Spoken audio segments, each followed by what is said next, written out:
Hola, bienvenidos de nuevo. Soy el doctor Carlos Waldo, soy especialista en medicina interna y este es mi canal Enseñando Medicina Interna. El día de hoy toca subir un video acerca de actualidades en la medicina donde reviso algún artículo de interés, algunas guías actualizadas o guías nuevas. Trato de hacer un resumen lo mejor que sea posible para presentarles los resultados y dejarle las conclusiones a su mejor consideración. El día de hoy encontré un artículo que está bastante bueno, que es acerca de los efectos, sobre todo los riesgos y los beneficios del uso de los cannabinoides. Me parece que es un artículo bastante interesante, bastante amplio. Es un estudio tipo sombrilla o un umbrella review, en el que nos analizan diferentes tipos de estudios para hablar sobre los beneficios y los riesgos en el uso de este tipo de sustancias. Entonces, vamos a empezar con la plática a manera de introducción. A medida que el consumo del cannabis medicinal y recreativo aumenta y se legaliza en muchas partes de los Estados Unidos y en muchas partes del mundo, se siguen acumulando evidencia de los posibles beneficios y daños del mismo.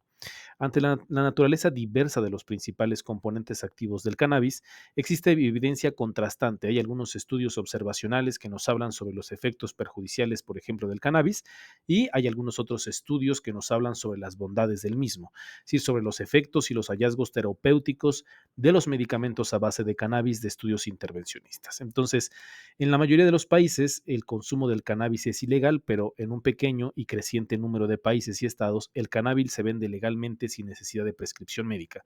Entonces, es por eso que es lo, lo, lo necesario, lo interesante de este tipo de estudios, sobre todo para saber qué tipo de personas serían los que son más beneficiados, qué tipo de personas son los que tendrían o se verían perjudicados con el uso de este tipo de sustancias, en quién tenemos que evitarlos, en quién los podemos utilizar con un poco más de seguridad. Entonces, este tipo de estudios vienen muy bien para poder saber cómo debemos indicarla y a quién debemos indicarla. Este es el estudio que les estoy comentando.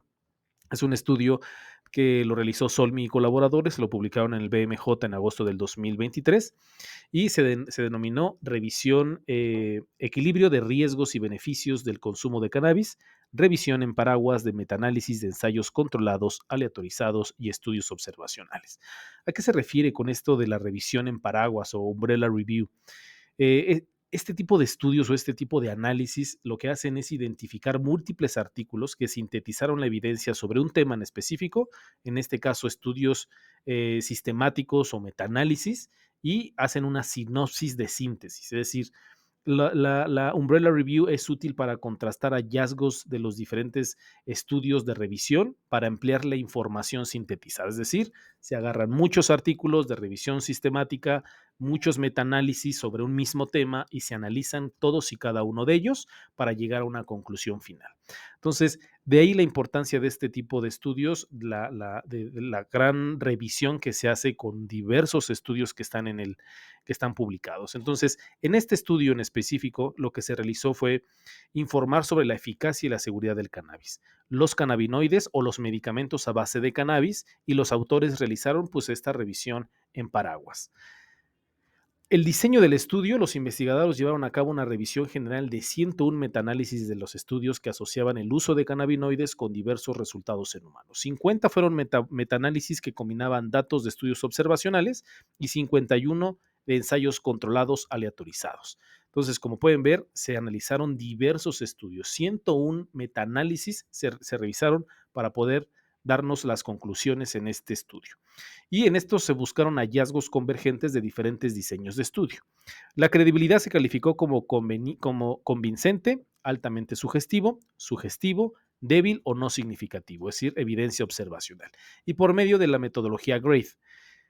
La calidad también se evaluó con Amstar 2 y se realizaron análisis de sensibilidad, es decir, de varios estudios, todo esto se tomaron en cuenta para podernos dar los resultados de todos y cada uno de los metaanálisis que se revisaron. En cuanto a los resultados, se tomaron en cuenta diversas enfermedades, como pueden ver en esta diapositiva, la cantidad de forest plot que nos presentaron de diversos análisis de diferentes enfermedades, por ejemplo, en la esclerosis múltiple, en el dolor crónico, en la enfermedad inflamatoria intestinal, en cáncer, en los pacientes que manejan, que pueda provocar psicosis o no psicosis en las mujeres embarazadas, en la población en general. Es decir, se analizaron diversas cuestiones en este Umbrella Review. Sin embargo, me gustaría sintetizárselas y resumírselas lo mejor que sea posible sobre todos los resultados que nos presentamos. que nos presentaron.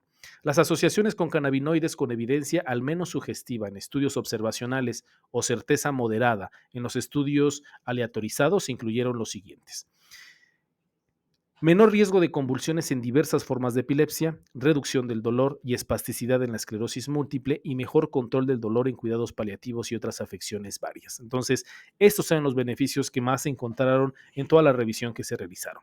Sin embargo, también se encontró que provoca un mayor riesgo de psicosis en la población general, particularmente entre adolescentes, y mayor riesgo de recaída en pacientes con psicosis previa.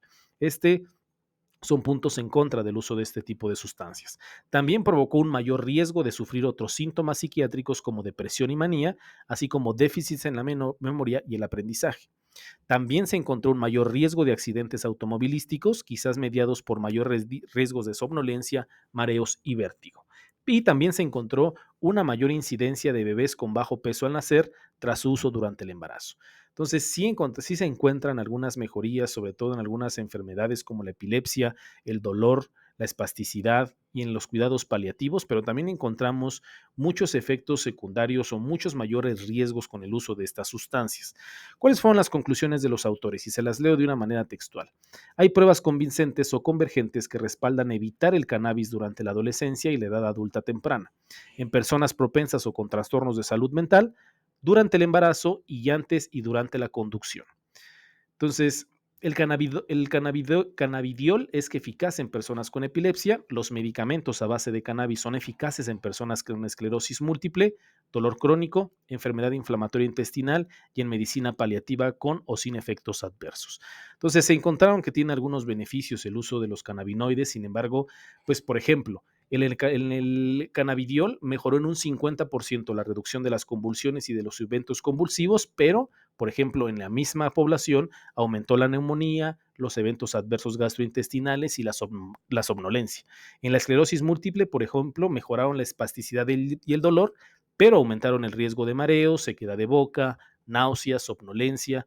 Entonces, si bien tiene algunos efectos benéficos para ciertas poblaciones, como los pacientes con epilepsia y esclerosis múltiple, también hay que tomar en cuenta que tiene efectos secundarios adversos en este tipo de pacientes que tendremos que tomar en cuenta en caso de que nosotros lleguemos a indicar este tipo de sustancias en estas personas. Pero lo que es de mayor importancia o lo que más nos tenemos que quedar en este tipo de revisiones es que con base en estos hallazgos se encontró que los adolescentes, los adultos jóvenes y las personas propensas a enfermedades mentales, es decir, todos ellos son un grupo en riesgo elevado de consumo excesivo de cannabis, se debe evitar esta sustancia, así como las mujeres embarazadas y las personas que pues su principal ocupación sea el manejar o conducir.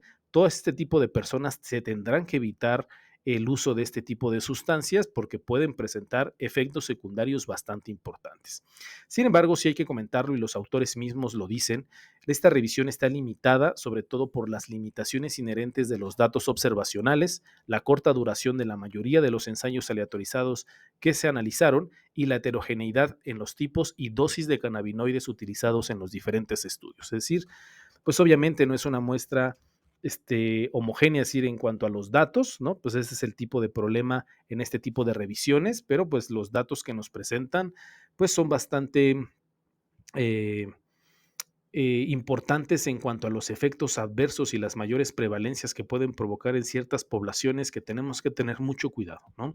Son cuestiones que nosotros ya sabíamos, el uso de los cannabinoides en los pacientes jóvenes o en adultos jóvenes, en este tipo de poblaciones, son los que pueden llegar a presentar mayores efectos secundarios y este tipo de estudios lo vienen a confirmar, pero es importante entonces saber que estas poblaciones son las que están en mayor riesgo y tendremos que evitarlos. Y ya son cada vez menos o podemos establecer los grupos más específicos para el uso de este tipo de sustancias.